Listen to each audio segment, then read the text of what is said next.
Hello everyone, Jai Hind. My name is Hamza Hasni and I welcome all of you to your channel, The Hind Guru Academy and Study Point. Okay everyone, आज मैं आपको पढ़ाने जा रहा हूँ voice. Active and passive voice एक ऐसा topic है जिसमें अक्सर लोग कंफ्यूज्ड होते हैं, बट आई होप कि आज मैं जिस तरह से आपको वॉइस पढ़ाऊँगा इसके बाद आप कंफ्यूज्ड नहीं होंगे। ठीक है, तो चलिए देखते हैं वॉइस है क्या। सबसे पहले तो आपको पता होना चाहिए कि वॉइस के अंदर दो होते हैं, एक्टिव एंड पैसिव वॉइस, है ना। अब इन दोनों का डिफरेंस क्या होता है, let us see. Just a moment.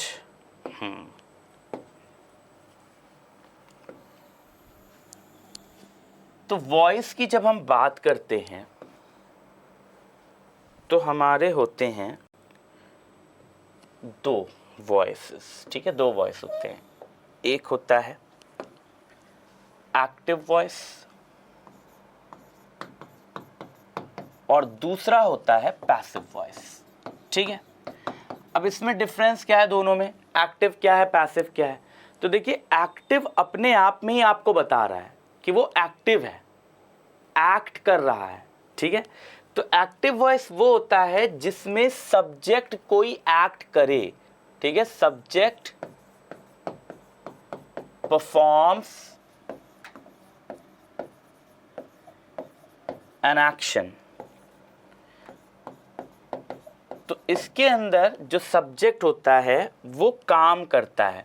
अच्छा, सब्जेक्ट क्या होता है, किसी भी सेंटेंस के अंदर सब्जेक्ट अगर फंक्शन की तरह से देखें, अकॉर्डिंग टू फंक्शन देखें, तो सब्जेक्ट वो होता है जिसके बारे में मेनली बात की जा रही है या जो काम कर रहा है एक्टिव वॉइस के अंदर। ठीक है, सब्जेक्ट वो है जिसके बारे में मेनली बात की जा रही है। ये फंक्शन के अकॉर्डिंग हो गया।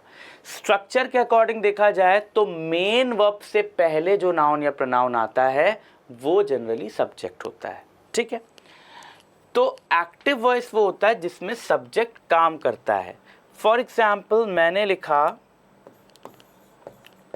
राम किल्ड रावण, राम ने रावण को मारा। ठीक है, ये एग्जाम्पल है।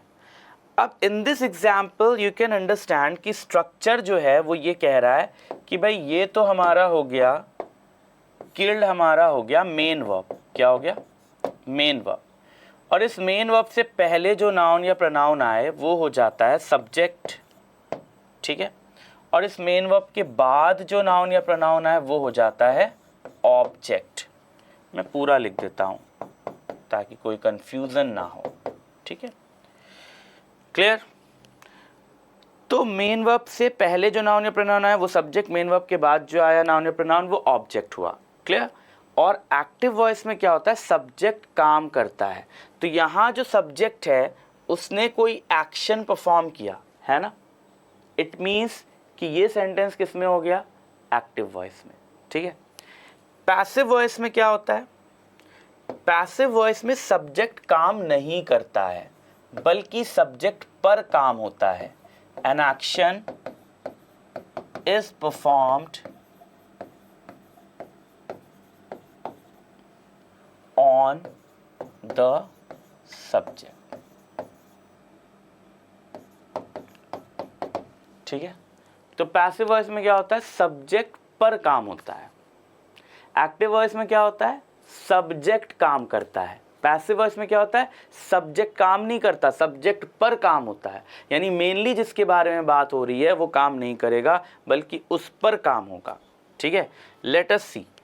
अब जैसे मैंने लिखा राम किल्ड रावण, तो यहाँ पर क्या था, सब्जेक्ट है राम, ऑब्जेक्ट है रावण, सब्जेक्ट ने एक्शन परफॉर्म किया। ठीक, यहाँ मैं लिख रहा हूं Ravan was killed by Ram. फिर हम स्ट्रक्चरल बेस्ड सब्जेक्ट ऑब्जेक्ट देखेंगे तो यहाँ साफ साफ दिख रहा है कि ये जो किल्ड है ये मेन वर्ब है, मेन वर्ब से पहले आ रहा है रावण, ये सब्जेक्ट हो गया यहाँ, एंड मेन वर्ब के बाद है राम, ये है ऑब्जेक्ट। राइट, तो मेन वर्ब से पहले जो आता है वो सब्जेक्ट होता है, मेन वर्ब के बाद जो आता है वो ऑब्जेक्ट होता है। यहाँ रावण सब्जेक्ट है, बट रावण कोई काम नहीं कर रहा है, रावण पर काम हुआ, सब्जेक्ट पर काम हुआ, ठीक है। तो ऐसे में क्या होता है, ये पैसिव वॉइस हो गया, ठीक है। और पैसिव वॉइस की सबसे बड़ी पहचान ये होती है कि इसमें कोई एक हेल्पिंग वर्ब कंटिन्यूअस वाली ज़रूर होगी, यानी बी की कोई एक फॉर्म। वॉज भी बी की फॉर्म है। बी में क्या क्या आता है, is, am, are, was, were, be, being, been, इतना आता है, ठीक है। Is, am, are, was, were, be, being, been, इनमें से कोई एक हेल्पिंग वर्ब की तरह यूज होगा और साथ में वर्ब की थर्ड फॉर्म। हमेशा पैसिव में ये होगा। सिर्फ एक पॉजिटिव वर्ब गेट ऐसी है जो पैसिव में होती है, वहाँ बी नहीं यूज होता, गेट यूज होता है। उसके अलावा वो भी एक तरह से अलग सा केस हो जाएगा, उसको हम बाद में डिस्कस करेंगे। बट अभी ये डिस्कस करना है कि बी की कोई एक form as a helping verb और साथ में वर्ब की थर्ड फॉर्म, यही पैसिव की पहचान होती है, यही पैसिव होता है एक्चुअली, ठीक है। और ये स्ट्रक्चर यानी बी प्लस V3, ये स्ट्रक्चर कभी भी एक्टिव में आपको मिल ही नहीं सकता, एक्टिव में होता ही नहीं है ये स्ट्रक्चर। एक्टिव में अगर इनमें से कोई हेल्पिंग वर्ब आएगी तो साथ में वर्ब की ING फॉर्म आती है ना। तो ये ज़रूर याद रखिएगा कि बी प्लस V3 पैसिव की पहचान होती है, एक्टिव में ऐसा कहीं नहीं होता। तो ये तो जनरल डिफरेंस है जो मैंने आपको बता दिया, ठीक, कि एक्टिव में सब्जेक्ट काम करेगा और पैसिव में सब्जेक्ट पर काम होगा, ठीक है। पैसिव में हमेशा बी प्लस V3 मिलेगा, जो कि एक्टिव में कभी नहीं मिल सकता। ये सबसे बड़ा इनका डिफरेंस है। अब बात करते हैं कि इनको चेंज करने के रूल्स क्या होते हैं। अगर हमें एक्टिव से पैसिव में ट्रांसफॉर्म करना है सेंटेंस, तो किन रूल्स को फॉलो करना होगा। Mainly there are 3 rules. How many rules are there? 3। अगर आप ये 3 रूल्स अच्छे से माइंड में सेव कर लेते हैं तो आप 90% एक्टिव एंड पैसिव बिल्कुल सही करेंगे। 90%। 10% क्यों बच गया? 10% इसलिए बच गया क्योंकि उनमें कुछ और स्पेशल रूल्स भी ऐड हो जाते हैं, ठीक है। तो 90% भी अगर आप सीख ले रहे हैं एक ही लेक्चर में तो बड़ी बात है। बाकी के 10% जो एक्सेप्शनल केसेस हैं उनको भी हम आगे देखेंगे। तो हेडिंग हम डाल सकते हैं, rules to change active into passive. तो एक्टिव को पैसिव में चेंज करने के क्या रूल्स हैं? अच्छा, अगर आपको पैसिव से एक्टिव बनाना है तो इन्हीं रूल्स को आप उल्टा कर दीजिएगा, ठीक है। तो देखते हैं। फर्स्ट रूल सेज, पहला रूल कहता है we change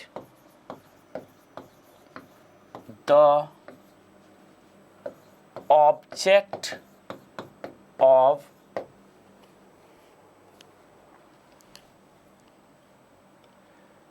active voice into the subject of passive voice, ठीक है। तो पहला रूल ये है कि हम एक्टिव वॉइस के ऑब्जेक्ट को पैसिव वॉइस का सब्जेक्ट बनाते हैं। सबसे पहला काम यही करना है, ठीक है। देखिए यहाँ हमने क्या किया, आप इजीली देख सकते हैं कि पहला काम ये किया कि यहाँ जो ऑब्जेक्ट है उसको हमने सब्जेक्ट बना दिया। ये फर्स्ट रूल है, ठीक है। हमेशा एक्टिव वॉइस के ऑब्जेक्ट को पैसिव वॉइस का सब्जेक्ट बनाना है सबसे पहले, ठीक है। अब ये हो गया फर्स्ट रूल। तो फर्स्ट रूल तो बड़ा इजी था। सबसे ज़्यादा कंफ्यूज करता है सेकंड रूल। सेकंड रूल आपसे हेल्पिंग वर्ब का कॉम्बिनेशन सब्जेक्ट के साथ ये सारी चीज़ें मांगता है, ठीक है। तो सेकेंड रूल जो है उसमें पूरा टेंस का इन्वॉल्वमेंट है, सब्जेक्ट वर्ब अग्रीमेंट का इन्वॉल्वमेंट है ना। तो ये सारी चीज़ें यहाँ पर आती हैं। तो सेकेंड रूल इलैबोरेट करके बताना होता है, पहले तो शॉर्ट में समझ लीजिए। सेकेंड रूल कहता है कि वी ऑलवेज यूज बी, ठीक है। अब बी में क्या क्या आ गया, बी में है is, am, are, was, were, being, been, और ये बी तो यहाँ लिखा ही हुआ है, ठीक है। तो सेकेंड रूल कहता है कि we always use be plus V3, V3 यानी third form of verb, third form of verb यानी past participle form, right. So V3, we always use B plus V3 in passive voice. तो passive voice में हम हमेशा B plus V3 use करते हैं। लेकिन अब कहाँ is, am, are, कहाँ was, were, ये सारी तो डिटेल देखनी पड़ेगी ना अकॉर्डिंग टू टेंस। तो ये इसके लिए एक एलैबोरेटेड टेबल आपको चाहिए, और ये टेबल जो मैं यहाँ बना रहा हूँ, आप क्या कर सकते हो, आप इसे बना करके कहीं लगा दो ऐसी जगह जहाँ आपकी रोज़ नज़र पड़ती हो, ठीक है। तो रोज़ एक बार आप उसे देख लेंगे, एक बार पढ़ लेंगे, रीड कर लेंगे, तो आपको जल्दी वो याद हो जाएगी। और एक बार अगर याद हो गई तो आप टेंस पर भी रूल करेंगे, आप एक्टिव पैसिव पर भी रूल करेंगे, ठीक है। तो ये बड़ा इंपॉर्टेंट टेबल है, देख लेते हैं। अच्छा, ये तो आपको पहले से पता होगा कि भाई हर जगह टेंस बड़ा इंपॉर्टेंट होता है ना। अगर टेंस नहीं है क्लियर तो आप इंग्लिश में कुछ भी नहीं कर सकते, ना एक्टिव पैसिव ना नरेशन, कुछ नहीं कर सकते आप अगर टेंस नहीं क्लियर है तो, ठीक है। सो लेट अस सी।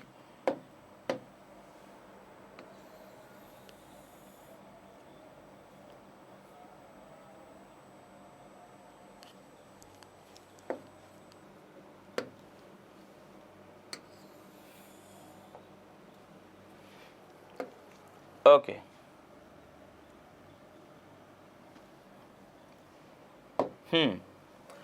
तो देखिए यहाँ हम लिखेंगे टेंस।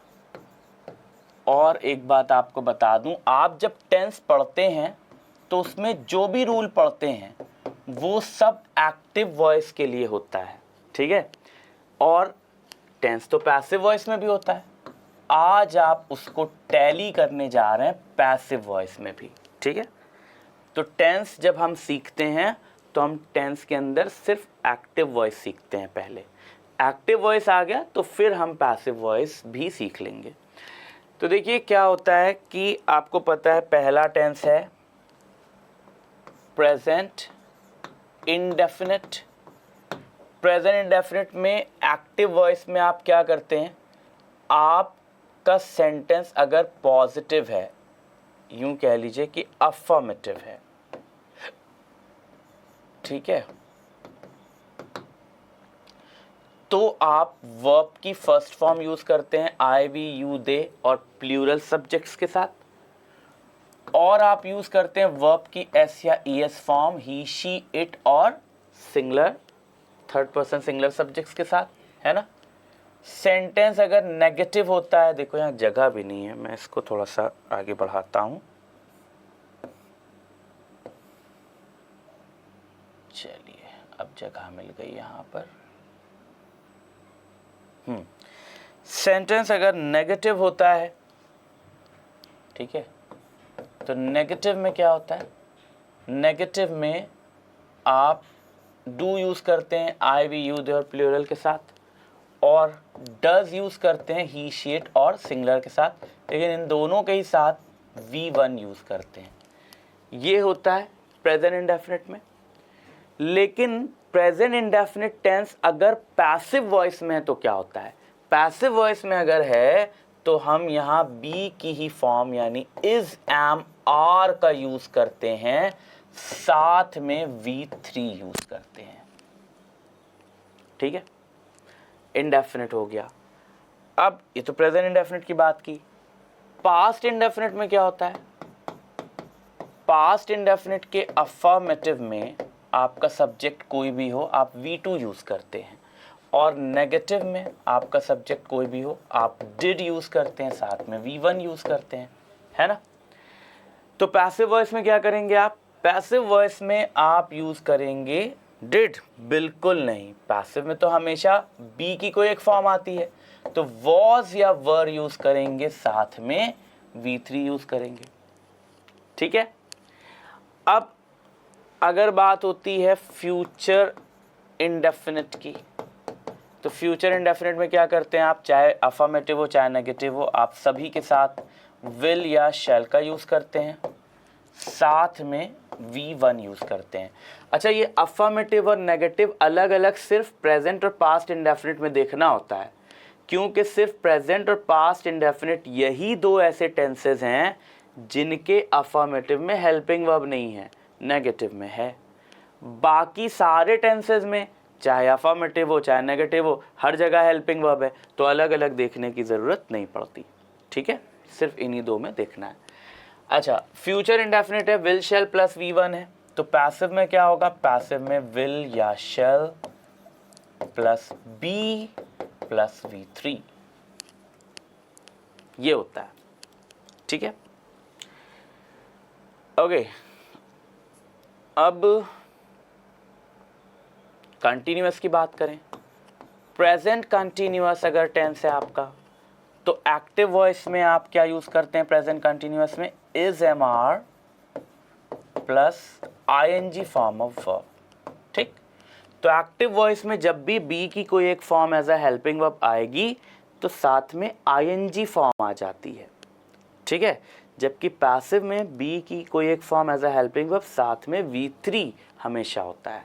ठीक, अच्छा, अब यहाँ क्या है कि एक्टिव में ही इज MR आ गया। अगर हम यहाँ पर भी सिर्फ इज MR लिख करके छोड़ दें तो इसमें और इसमें क्या डिफरेंस रह जाएगा? तो पैसिव का कंटिन्यूअस बनता है इज MR, यानी ये तो लगाना ही लगाना है, कंटिन्यूअस वाली हेल्पिंग वर्ब तो लगाना ही लगाना है, साथ में बीइंग भी जोड़ना है, तब पैसिव का कंटिन्यूअस बनेगा, वरना नहीं बनेगा। ठीक है, और फिर V3। ठीक है, इसी तरह से पास्ट कंटिन्यूअस अगर होता है तो एक्टिव में आपको मिलता है वॉज या वर, साथ में ING form of verb, right. Passive में क्या मिलता है? यही वॉज या वर, साथ में बीइंग और साथ में V3, है ना, सिंपल। इसी तरह से अगर आपको यहाँ मिलता है फ्यूचर कंटिन्यूअस, तो यहाँ देखिए एक नई चीज़ आपको पता चलेगी। फ्यूचर कंटिन्यूअस जब आपको मिलता है तो एक्टिव में उसकी हेल्पिंग वर्ब होती है विल या shall plus be plus ING form of verb, ये होता है। ठीक है, तो इसका हम पैसिव नहीं बनाते हैं। अब क्यों नहीं बनाते हैं? देखिए, सिर्फ फ्यूचर कंटिन्यूअस का पैसिव नहीं बनता यही रूल नहीं है, किसी भी परफेक्ट कंटिन्यूअस का भी पैसिव नहीं बनता, हो सकता है ये भी आपको पता हो। लेकिन अगर किसी मॉडल ऑक्सिलरी के साथ भी बी लगा हुआ है एक्टिव वॉइस में तो उसका भी पैसिव नहीं बनेगा। तो पैसिव किसका नहीं बनेगा? जब भी कभी आपको एक्टिव वॉइस में बी अपनी ओरिजिनल फॉर्म में मिल जाए, यानी बी मिल जाए, बीइंग मिल जाए या बीन मिल जाए, ये इसकी ओरिजिनल फॉर्म हो गई, है ना। तो जब भी ये अपनी ओरिजिनल फॉर्म में मिलेगा एक्टिव वॉइस के अंदर तो उस सेंटेंस का पैसिव नहीं बनेगा। ठीक है, तो ये याद रखिएगा, क्योंकि बी का ही तो पूरा खेल है ना पैसिव बनाने में। तो बी ओरिजिनल फॉर्म में जहां भी आएगा उसका पैसिव आप नहीं बना सकते हैं। ठीक है, बी बीइंग बीन जहाँ भी मिलेगा पैसिव नहीं बनेगा। तो ये तो बात कंटिन्यूअस की हो गई। परफेक्ट में अगर हम आते हैं तो प्रेजेंट परफेक्ट में क्या करते हैं आप यूज़ करते हैं हैज़ या हैव। भाई he she it singular noun pronoun के साथ has, I we you they plural noun pronoun के साथ हैव, साथ में V3 यूज़ करते हैं। तो हम यहाँ पर भी हैज़ हैव यूज़ करेंगे लेकिन साथ में बीन लगाएंगे, ठीक है, और फिर V3। क्लियर? यही सेम चीज़ हम पास्ट परफेक्ट में भी करेंगे। पास्ट परफेक्ट है तो हैड लेता है प्लस V3 लेता है, 2 बार प्लस लगा दिया मैंने, हैड प्लस V3 लेता है। तो यहाँ क्या करेंगे हम, हैड लिखेंगे प्लस बीन लिखेंगे प्लस V3 लिखेंगे। यही सेम चीज़ फ्यूचर के साथ भी करेंगे। फ्यूचर परफेक्ट में क्या होता है भाई, फ्यूचर परफेक्ट में आप विल या शैल यूज़ करते हैं, साथ में हैव यूज़ करते हैं। फ्यूचर में हैज़ नहीं होता, याद रखिएगा, सिर्फ हैव होता है। फिर V3 यूज़ करते हैं, ठीक है। तो पैसिव में क्या करेंगे, वही विल या शैल यूज़ करेंगे, साथ में हैव, फिर बीन, फिर V3, ये हो जाता है। तो ये टेबल अगर आपके माइंड में एक बार सेट हो गई तो आप टेंस को लेकर भी कंफ्यूज नहीं होंगे और एक्टिव पैसिव का जो कन्वर्जन है उसमें जो मेन चीज़ है वर्ब वाला कॉन्सेप्ट, इसको लेकर भी कंफ्यूज्ड नहीं होंगे। तो देखिए मैं यहाँ पर हट रहा हूँ, आप क्या करिएगा, यहाँ पर वीडियो पॉज कर लीजिएगा और पॉज करके ये टेबल अच्छे से बना लीजिएगा, ठीक है। और जैसा कि मैंने कहा कहीं लगा लीजिएगा, ओके। तो ये टेबल ही सबसे बड़ा खेल है। अब इसमें कुछ और चीज़ें पॉइंट आउट कर लेनी चाहिए, जैसे कि मैंने यहाँ पर बताया कि जब भी बी ओरिजिनल फॉर्म में होगा तो उसका पैसिव आप नहीं बनाएंगे। यानी कि टेंस के हिसाब से अगर देखा जाए तो चाहे प्रेजेंट हो, चाहे पास्ट हो, चाहे फ्यूचर हो, इनके परफेक्ट कंटिन्यूअस का पैसिव नहीं बनता क्योंकि इसमें बीन आ जाता है ना। भाई आप या तो हैज़ यूज़ करते हैं या हैव यूज़ करते हैं, पास्ट है तो हैड यूज़ करते हैं, फ्यूचर है तो विल शैल के साथ हैव यूज़ करते हैं, लेकिन आगे इन तीनों ही के साथ बीन लगाते हैं ना आप, तो बीन लग गया। फिर इसके बाद आप इनके साथ क्या करते हैं, आईएनजी फॉर्म ऑफ वर्ब लगाते हैं, तो इनका पैसिव आप नहीं बना सकते, ठीक है। बात समझ में आ गई। मॉडल ऑक्सिलरी अगर कोई आ रही है तो आप मॉडल प्लस बी लगा सकते हैं। तो जैसे एक्टिव वॉइस के अंदर आपके सेंटेंस में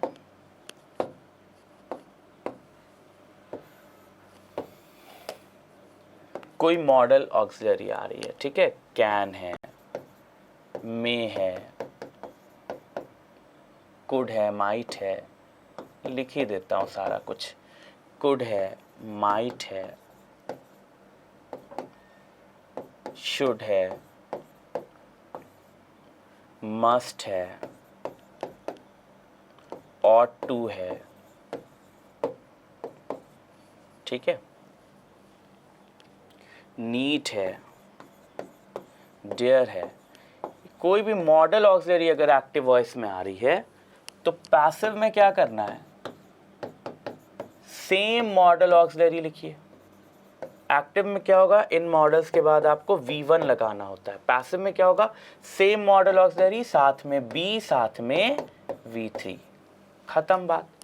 लेकिन अगर इनमें से कोई एक मॉडल आए और मॉडल के साथ हैव लगा हो तो एक्टिव के अंदर मॉडल प्लस हैव जब आता है तो V3 भी आता है ना। तो पैसिव में क्या करेंगे, वही मॉडल, वही हैव, बस बीन अपनी तरफ से लगा करके फिर V3 करेंगे। तो ये पूरा कॉन्सेप्ट यहाँ पर हेल्पिंग वर्ब और वर्ब की फॉर्म के यूज़ का ख़त्म हुआ। एक्टिव पैसिव का सेकेंड रूल पूरा एलैबोरेट हो गया, ठीक है। और सबसे ज़्यादा कंफ्यूजिंग ये सेकेंड रूल ही होता है, फर्स्ट और थर्ड रूल तो कुछ है ही नहीं, ईजिली याद हो जाएगा, है ना। तो ये एकदम ईजी है। अब रूल नंबर 3, तो थर्ड रूल क्या कहता है हमसे? थर्ड रूल कहता है कि हमें फर्स्ट रूल का ऑपोजिट करना है। क्या करना है? We change the subject of active voice into the object of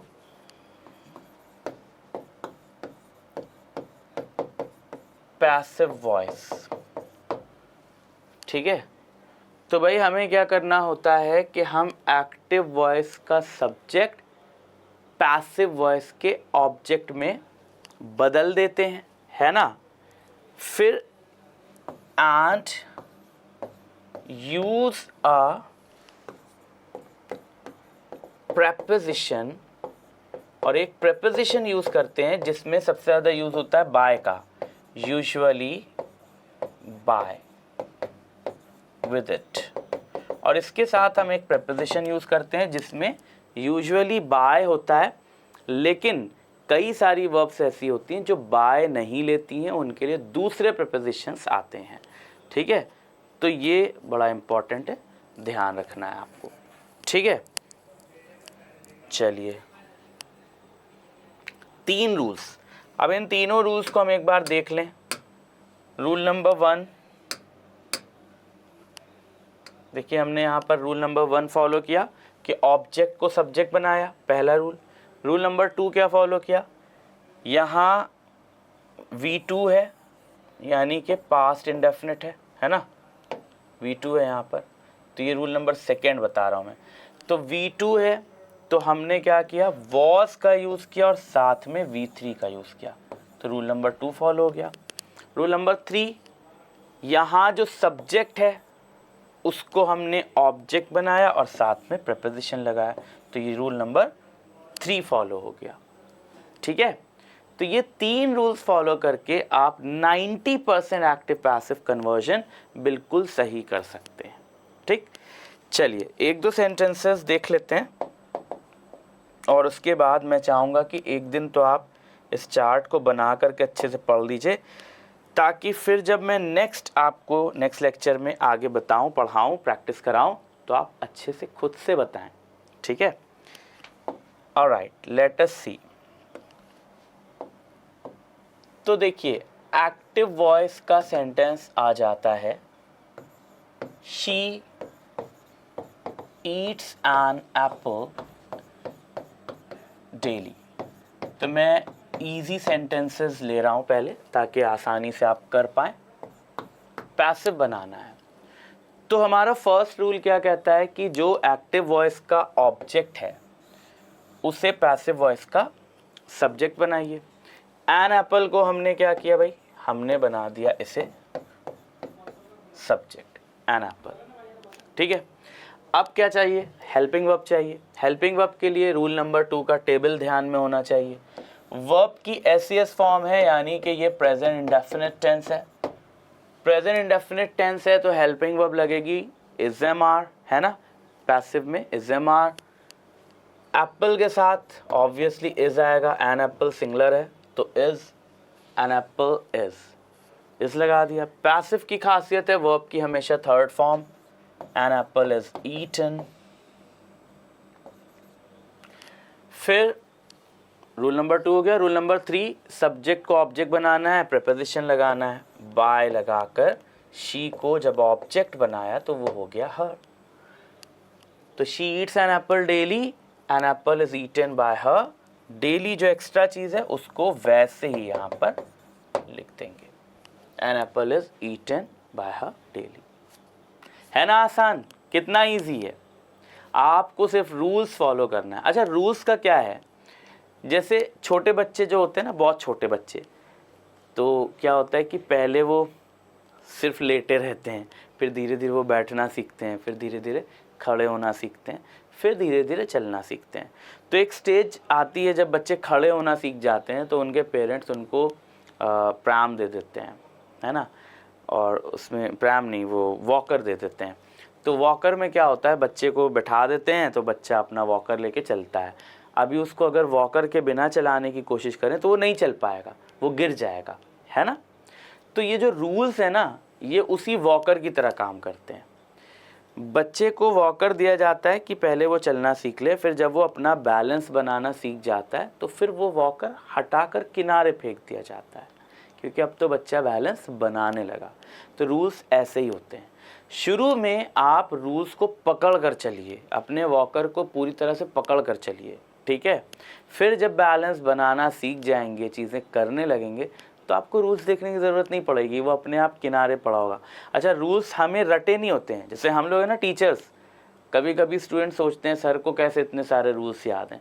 तो हमें रूल्स रटे नहीं होते, हमें याद नहीं होते हैं, हमें उनका प्रैक्टिकल अप्रोच याद है, हमें उनका प्रैक्टिकल यूज़ याद है, उसको सोचकर हम रूल लिख देते हैं, राइट। तो अगर एक टीचर 10 बार रूल लिखेंगे तो 10 बार में आपको 10 सेम हमेशा नहीं मिलेंगे। क्यों? वर्ड्स का चेंज मिलेगा। मतलब रूल का जो मेन मैसेज है वो तो सेम ही होगा, लेकिन वर्ड्स चेंज मिलेंगे, फॉर्मेट थोड़ा चेंज करके लिखा हुआ मिलेगा। क्यों? क्योंकि टीचर्स रूल्स को मेमोराइज्ड नहीं रखते हैं, वो प्रैक्टिकल यूसेज को सोचकर रूल बताते हैं, ठीक है। तो प्रैक्टिस करते रहेंगे, पहले रूल्स को देखकर, रूल्स को याद करके, बाद में वो अपने आप आपका हो जाएगा, आपको उसे मेमोराइज्ड रखने की ज़रूरत नहीं होती है, ठीक है। चलिए आगे बढ़ते हैं। नेक्स्ट सेंटेंस मान लीजिए आ जाता है एक्टिव वॉइस का, you are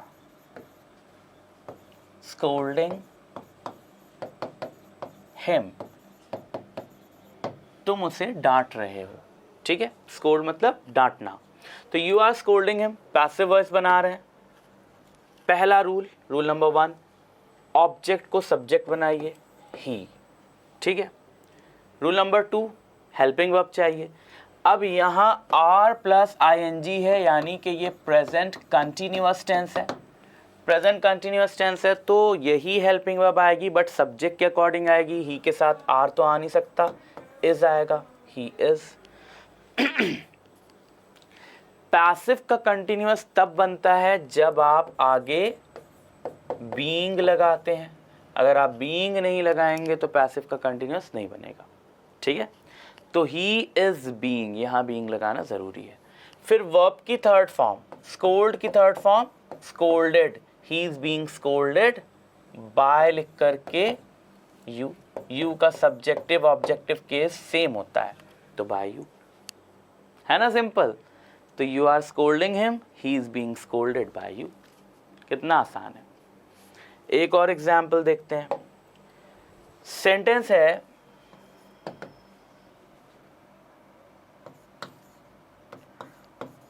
Rohan has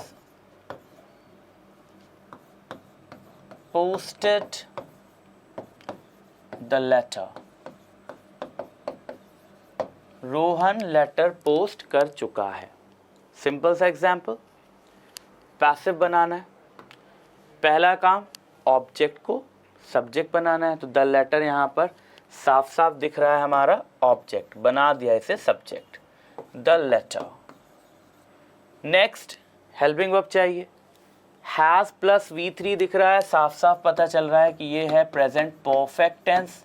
present perfect है तो हमें वही हेल्पिंग वर्ब लेनी है, साथ में बीन लगाना है। अच्छा, मज़ेदार बात ये कि यहाँ रोहन के साथ भी हैज़ है, लेटर के साथ भी हैज़ आएगा क्योंकि ये भी सिंगुलर है, हैज़ लिखा, फिर बीन लगाना ज़रूरी है वरना पैसिव नहीं बनेगा, और साथ में V3। तो the letter has been posted by Rohan, है ना, सिंपल एंड इजी। कितना आसान है, ऐसे करना है हमें, ठीक है। एक एग्जाम्पल मॉडल ऑक्सिलरी वाला भी ले लेते हैं। सेंटेंस आता है,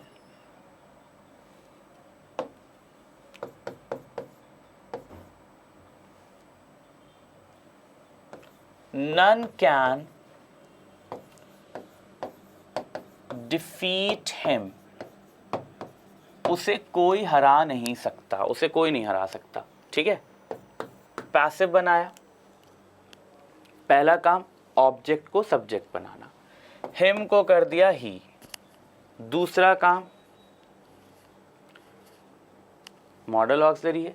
अच्छा, ये पार्ट ऐसे भी बन सकता है, इसका एक मॉडर्न वर्जन भी होता है, अभी मैं मॉडर्न वाला नहीं बता रहा हूँ, जनरल वाला। देखिए, आपने ही लिखा, फिर आपने कैन लिख दिया, ही कैन, ठीक है। फिर क्या किया, बी लगा दिया, क्योंकि अगर मॉडल ऑक्सिलरी है तो यहाँ पर मॉडल प्लस बी करना होता है, फिर साथ में V3। He can be defeated